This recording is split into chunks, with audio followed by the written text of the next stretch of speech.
Hello. Today we are talking about the parable of the talents, also known as the parable of the bags of gold. This is from Matthew 25. A little background. Matthew 25 is towards the end of Jesus' ministry. It features the last two parables Jesus taught before he gets arrested. The first is the parable of the 10 virgins. This is about being spiritually prepared for the return of Christ. We can be prepared by seeking a relationship with God now, instead of delaying until the opportunity has passed. The second is the parable of the talents. This is about using our resources to serve God during our time on earth. Then Jesus teaches about the final judgment. In this prophecy, Jesus returns to earth and separates the sheep from the goats. The sheep are the righteous, while the goats are the wicked. And while these teachings anticipate the return of Christ, their message also applies to our limited time on earth. Okay, the parable of the bags of gold. In the New King James Version, this is called the parable of the talents. A talent means 75 pounds. In today's market, a talent of gold is about $1.5 million. Starting in verse 14. Again, it will be like a man going on a journey who called his servants and entrusted his wealth to them. To one he gave 5 bags of gold, to another 2 bags, and to another 1 bag, each according to his ability. Then he went on his journey. The man who had received 5 bags of gold went at once and put his money to work and gained 5 bags more. So also the one with 2 bags of gold gained 2 more. But the man who had received 1 bag went off, dug a hole in the ground, and hid his master's money. So the parable starts with, it will be like a man going on a journey. It refers to the kingdom of God. The parable explains how the kingdom of God operates on earth. The master represents Jesus, and the servants represent his disciples, past, present, and future. The parable establishes a relationship between ability and access to resources. The amount of money the servants receive is based on their ability. What does ability mean here? It's the ability to produce good fruit. And what is good fruit? It's the good deeds that disciples perform while being connected to the vine that is Jesus.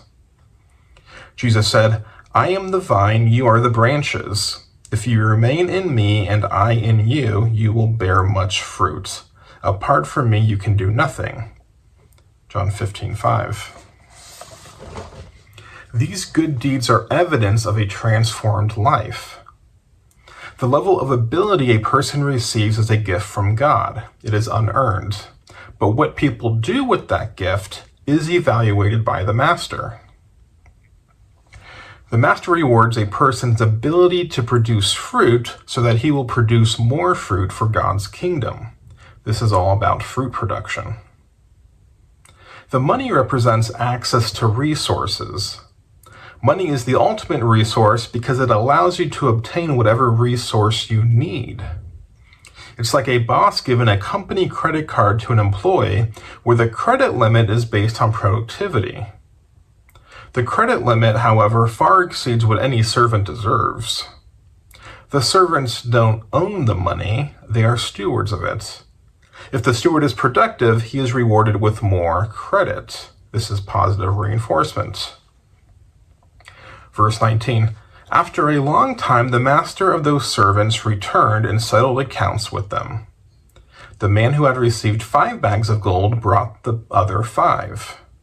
Master, he said, you entrusted me with 5 bags of gold. See, I have gained 5 more. His master replied, well done, good and faithful servant. You have been faithful with a few things. I will put you in charge of many things. Come and share your master's happiness. The man with 2 bags of gold also came. Master, he said, you entrusted me with 2 bags of gold. See, I have gained 2 more. His master replied, well done, good and faithful servant. You have been faithful with a few things. I will put you in charge of many things. Come and share your master's happiness. So 2 of the servants multiplied their money. They used the resources they were given to do good deeds. This is contrasted with the third servant who didn't bear good fruit despite having the resources to do so. This is not a comparison of quantity. This is not a gospel of works. It's about doing something versus nothing. If this were a basketball team, it doesn't matter if you're Michael Jordan or the last guy on the roster. What matters is that you're in the game. Everyone on the team gets a ring. The gospel of grace is about participation, not performance. This contrast is similar to Revelation 3:15 when Jesus rebukes the Laodiceans. Jesus is contrasting hot and cold water with lukewarm water. The hot and cold water represent good deeds that serve God's kingdom. Hot is healing, cold water is refreshing. The lukewarm water represents ineffective deeds that serve no purpose. How the servants multiplied the money isn't important. What matters is that multiplication was both possible and expected. The master didn't set them up for failure. Remember that an apple tree does not strain to produce an apple.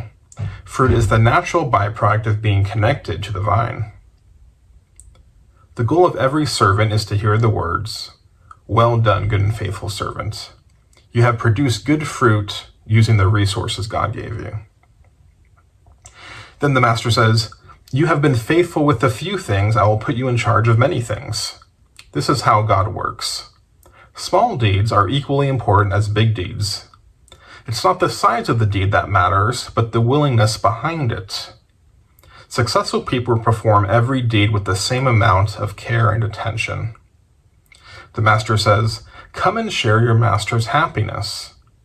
The master is inviting the servant into a personal relationship far deeper than the typical master-servant relationship.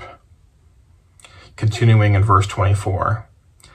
Then the man who had received 1 bag of gold came. "Master," he said, "I knew that you are a hard man, harvesting where you have not sown, and gathering where you have not scattered seed. So I was afraid and went out and hid your gold in the ground. See, here is what belongs to you." His master replied, "You wicked, lazy servant. So you knew that I harvest where I have not sown and gather where I have not scattered seed?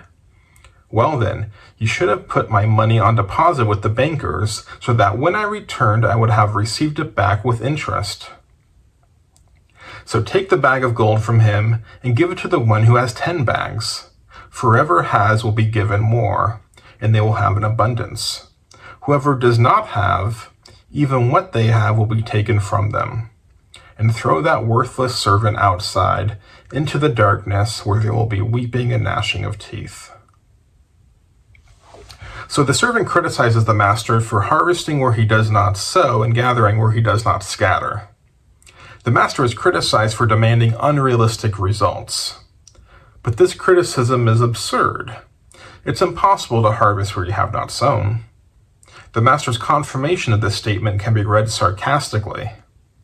The master is saying, if you think I'm harsh and unfair, you should have at least put the money in the bank and gained some interest. The master is exposing the servant's excuse as invalid. The servant wasn't cautious, he was willfully inactive. God doesn't expect us to create something from nothing. He provides the seed and the vine. The prodigal son squandered his own money, but the servant squandered opportunity. Whoever has will be given more. This reminds me of the expression, if you want something done, ask a busy person. Getting started is the hardest part. But people who are already productive accumulate momentum, and they use that momentum to be more productive.